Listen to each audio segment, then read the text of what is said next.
History today, and you think about the monarchy and just general history, what we see, of course, is a totally different landscape, totally different to the one that we're in today, where everybody is an influencer, everybody's trying to sell you something. And in the old days, as I've said many times here on the show, it was sort of behind the scenes, wasn't it? Could be on a Kellogg's cornflakes packet for a toy or something like that, or it might be incorporated into a favourite brand. Famously, when you look back at the 1963 movie starring Elizabeth Taylor, Cleopatra, Revlon were very heavily involved. And then when, of course, Elizabeth Taylor decided she didn't like that particular movie, at least for the time being, until she received the full $1 million, well, then Revlon had a problem because they needed for her to fully endorse it. But that didn't stop them, of course, coming up with the Cleopatra looks and trying to sell brands. When you look at royalty, some people might say it's now off the scale. I would say that just depends on how aligned they are to royalty. One of the most famous women in the royal history landscape is this woman, Wallis Simpson. And this may change your mind about a woman who is, many people might suggest, been much maligned. Let me explain.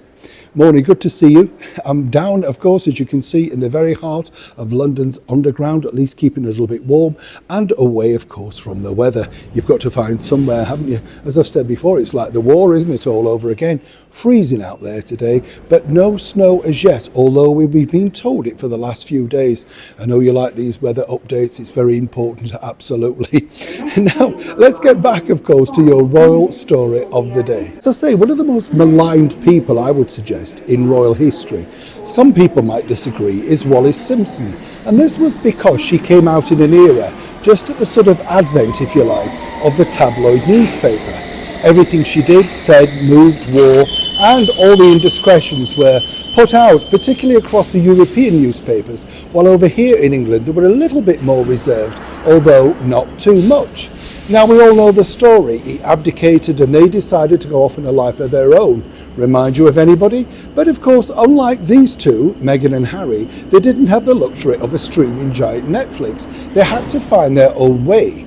Now, there was money available to the ex-king, there's no two ways about it, and the royal family very, very craftily sent money on many occasions. But the problem was this.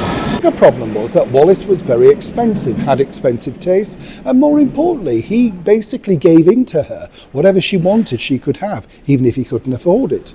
Now, I told you in a previous video how the MGM boss of Hollywood, Louis B. Mayer, decided that Wallis would be a good addition to the MGM family. Not only that, the ex-king could become an executive at MGM, basically looking after the stars. He didn't have to do much, but they could use his name on the front of movies. It might sell. Of course, this is branded at the highest level, as you can imagine. But here's where it gets even more interesting, because other, than not really wanting to do that particular role, even though Louis came over and basically said, well, you can have what you want. No, they weren't interested. Now, Mickey Rooney told me this story about how then Louis decided the way that they would crumble would be if you put them on a retainer. They would get used to the money and then eventually would say, yes, they would do it.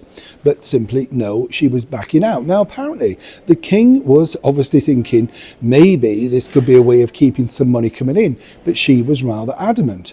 Now, here's where it gets really interesting, because consequently, they felt that even if they would attend openings, premieres, trade shows, latest releases, be pictured with stars, all of that sort of stuff, Louis B was quite prepared to pay Wallis Simpson.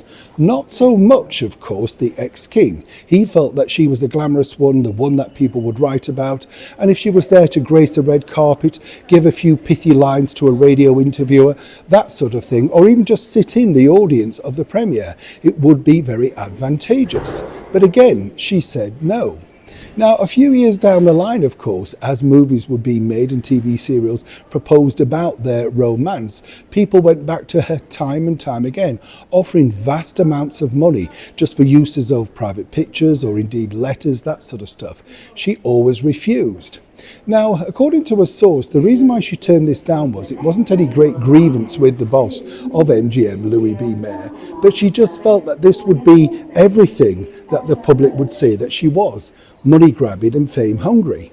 And apparently, according to her, she pointed out she was neither of those things. All she did was find herself in a situation that resulted in a man that she married, and of course, by association, had all of those things attached. She had no desire to be a designer, a fashion icon, a fashionista, an influencer. She simply wanted to get on with her life, previously the way it had been, out of the media glare.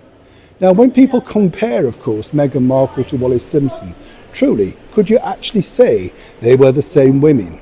And to resist the power of Louis B. Mayer's mega MGM millions back in the day must have been very tempting, but she did. Neil Sean in the very heart of London's